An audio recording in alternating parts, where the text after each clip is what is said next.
अस्सलामु अलैकुम रहमतुल्लाहि व बरकातुहू। उम्मीद है आप सब खैरियत से होंगे। देखिए, इस वीडियो में मैं आपको सिखाती हूँ, इस चैनल पर मैं आपको बताती हूँ कि आपने कुरान पाक को तजवीद के साथ किस तरीके के साथ पढ़ना है। वैसे तो बहुत से चैनल हैं जो आपको बता रहे हैं, सिखा रहे हैं कि आपने तजवीद के साथ किस तरीके के साथ पढ़ना है। अगर आप बहुत ज़्यादा उसको कहते हैं किरात, अगर आप बहुत कुछ सीखना चाहते हैं तो वो वीडियो देख सकते हैं। मैं आपको इसमें बहुत ही कम चीज़ें बताती हूँ, जो मेन चीज़ें हैं, जैसे हरकत, तनवीन, मतलब के जो लफ्ज़ को लंबा करना है और जिस लफ्ज़ को लंबा नहीं करना। ठीक है, 2 पॉइंट ये हो गए।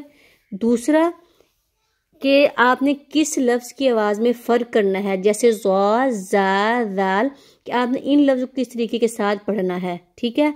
तीसरा कि आप लोगों ने कुरान पाक का कहाँ पर वक्फ करना है और कहाँ नहीं करना।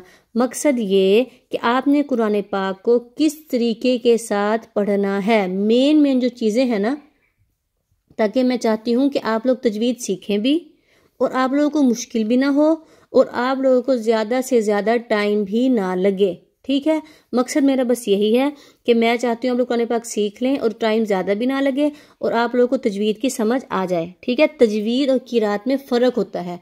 ठीक है, तो आपको मैं तजवीद सिखा रही हूँ, जो कि हमारे लिए बहुत ज़रूरी है। कुरान पाक को तजवीद के साथ पढ़ना बहुत ही ज़रूरी है। अगर हम नहीं पढ़ते तो हमें गुनाह मिलता है। ठीक है, बाकी मज़ीद मैं डिटेल में आपके साथ इस पर बात कर चुकी हूँ, कल वाली वीडियो में मैंने आपके साथ की थी। बाकी जब मैंने सबसे पहले वाली वीडियो बनाई थी ना, तो उसमें बाकायदा मैंने बयान लगाया था कि हमारे लिए तजवीद क्यों ज़रूरी है। मज़ीद आप ख़ुद यूट्यूब पे सर्च कर लीजिएगा कि कुरान पाक को तजवीद के साथ पढ़ना कितना ज़रूरी है, कि क्यों ज़रूरी है। तो आगे बहुत से बयान आएंगे, तो आप वो सुन लीजिएगा, तो आप लोगों को उसमें समझ आ जाएगी। ठीक है, बस आपको इतनी समझ आ गई कि मैं यहाँ पर किस तरीके के साथ आपको तजवीद सिखाती हूँ, समझाती हूँ। आप लोग अब समझें, जिस तरीके के साथ मैं आपको समझा रही हूँ, सिखा रही हूँ, आप लोगों ने बिल्कुल इस तरीके के साथ पढ़ना है। आप खुद देखेंगे 3 से 4 दिन में ना, इंशाअल्लाह 3 से 4 दिन में ही आपका कुरान पाक बहुत बेहतर हो जाएगा। आप लोगों को बहुत चीज़ों की समझ आ जाएगी, अगर आप गौर से तवज्जो से सुनते हैं, समझते हैं। ठीक है, बिस्मिल्लाहिर्रहमानिर्रहीम। कुल मन कान अदुव्वन लिजिब्रील फइन्नहु नज़्ज़लह। अब देखिए, बा पे आपने कलकला करना है। कलकला कहते हैं जिस लफ्ज़ को हमने हिलाकर पढ़ना है। ये मैंने आपको पहली वीडियो में बताया है कि कलकले के 5 हर्फ होते हैं और ये बा उसमें से एक हर्फ है, और जहाँ भी कलकले का हर्फ आ जाए तो उस लफ्ज़ को हमने हिलाकर पढ़ना है। ठीक है, मन पे हमने गुन्ना किया, गुन्ने की आवाज़ आएगी नाक में से। ये है इख्फा का लफ्ज़। ठीक है, इख्फा के लफ्ज़ पे और तनवीन के लफ्ज़ पे हम गुन्ना करते हैं। सिर्फ अगर 6 लफ्ज़ आ जाएं, जैसे कि हरूफ हल्की के हमज़ा, हा, आइन, हा, गौइन, खा, तो हम वहां पर गुन्ना नहीं करेंगे। ये जो मजीद अब जब कायदे का सबक साथ साथ चल रहा है ना, जब तनवीन की तख्ती आएगी तो उसमें मैं आपको समझाऊंगी, सिखाऊंगी कि आप लोगों ने कहाँ पर गुन्ना नहीं करना। ठीक है, गुन्ने की आवाज़, एक गुन्ने की आवाज़ में और लंबा करने की आवाज़ में फ़र्क होता है। गुन्ने की आवाज़ नाक में से आती है और जो जिस लफ्ज़ को हम लंबा करते हैं ना, उसकी आवाज़ नाक में से नहीं आती। ठीक है, और यहाँ मैंने वक्फ किया, जबकि यहाँ वक्फ नहीं है। मैं आपको ये समझाना चाह रही हूँ, अब जैसे ये आयत यहाँ से स्टार्ट होती है और यहाँ ख़त्म होती है। अब 2 लाइनों को आप एक सांस में तो नहीं पढ़ सकते ना, तो आप लोगों ने आयत को तोड़कर नहीं पढ़ना। आप लोगों ने आयत को तोड़कर नहीं पढ़ना। आप लोगों ने किस तरीके के साथ पढ़ना है कि जब आपको लगे कि आप आयत अब पूरी नहीं पढ़ सकते, या यहाँ तक आपका सांस रुक रहा है, तो आप वक्फ कर लें। जैसे आप सिर्फ यहाँ तक पढ़ सकते हैं, यहाँ तक भी नहीं पढ़ सकते, तो आप किस तरीके के साथ पढ़ेंगे? लिजिब्रील, यहाँ आपने वक्फ किया। ठीक है, फिर दोबारा से आपने यहाँ से उल्टाना है, अदुव्वल लिजिब्रील, फिर ऐसे आपने आगे चलना है। ठीक है, इसी तरीके से जहाँ आपको लगे कि आप अब आगे नहीं पढ़ सकते, तो आप लोग वक्फ करिएगा, उसके बाद आप पीछे से उल्टाइएगा और आप आगे पढ़ लीजिएगा। ठीक है, उम्मीद है आप लोगों को समझ आ गई होगी कि आपने किस तरीके के साथ एक आयत को पूरा करना है, बगैर सांस तोड़े, बगैर आयत को तोड़कर। ठीक है, सांस लेकर दोबारा आपने पढ़ना है। ये सही तरीका होता है कुरान पाक को पढ़ने का। ठीक है, अब हमने यहाँ वक्फ किया था ना, अब यहाँ से हम उल्टाएंगे। فَإِنَّهُ نَزَّلَهُ عَلَى قَلْبِكَ بِإِذْنِ اللَّهِ مُصَدِّقًا لِمَا بَيْنَ يَدَيْهِ۔ اب یہاں ہم نے وقف کیا، ٹھیک ہے، یہاں ہم نے اللہ کے نام کو باریک کیا ہے۔ اگر اللہ کے نام سے پہلے زبر یا پیش ہو تو ہم اس کو موٹا کریں گے۔ اب یہاں نون کے نیچے زیر ہے، آگے اللہ کا نام ہے تو اس کو ہم موٹا کریں گے، ٹھیک ہے۔ باقی لفظوں کو موٹا کس کو کرنا ہے، کس کو باریک کرنا ہے، وہ میں آپ کو حروف مفردات میں سکھا چکی ہوں، تو اس میں آپ سمجھ لیجئے گا، ٹھیک ہے۔ اگر میں ہر روز آپ کو یہ بتاؤں گی تو پھر ویڈیو بہت لمبی ہو جائے گی۔ میرا ارادہ یہی ہے کہ میری کوشش ہے کہ آپ کو میں تھوڑا سا اس کا سکھایا کروں، تھوڑا سا ساتھ ساتھ قاعدے کا سکھاؤں، تاکہ آپ لوگوں کی دونوں چیزیں ساتھ ساتھ کور ہو جائیں، آپ کو قرآن پاک جلد سے جلد بہتر ہو جائے، ٹھیک ہے۔ اس میں آپ کو صرف یہ سکھاؤں گی کہ آپ نے کس کو لمبا کرنا ہے، کتنا کرنا ہے، کب نہیں کرنا، کہاں کرنا ہے، ٹھیک ہے۔ اور باقی کس طریقے کے ساتھ کرنا ہے وہ آپ کو میں قاعدے کے سبق میں سکھاتی ہوں۔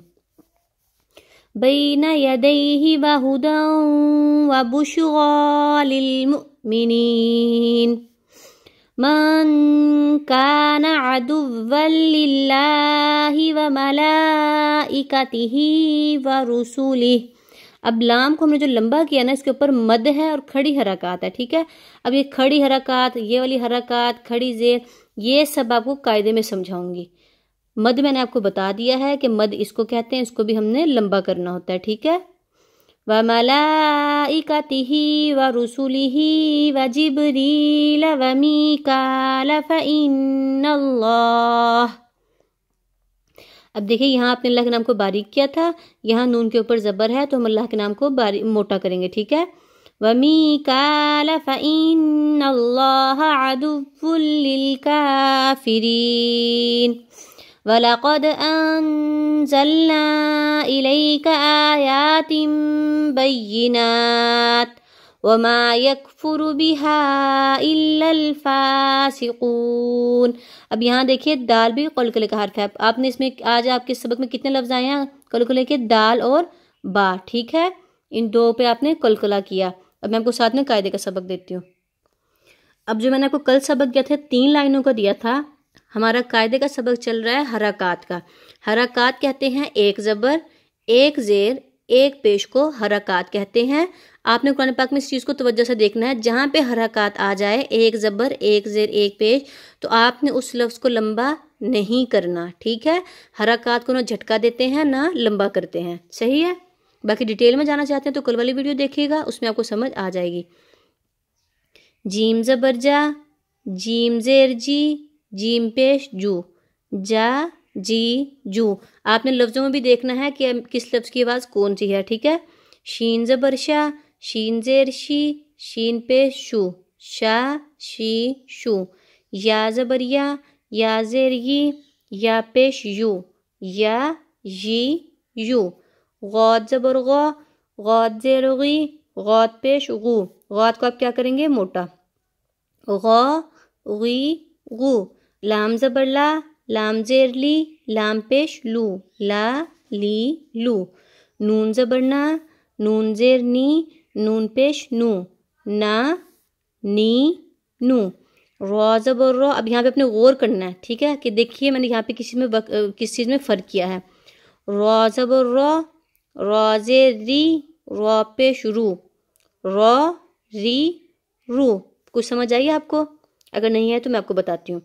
دیکھیے ویسے را کو ہم موٹا کریں گے، اگر را کے اوپر زبر یا پیش ہوگی تو بھی را موٹا ہوگا، اگر ویسے را پڑھیں گے تو بھی موٹا ہی پڑھیں گے، لیکن اگر را کے نیچے زیر آ جائے تو را زیر ری، تو ہم اس کو باریک پڑھیں گے، ٹھیک ہے۔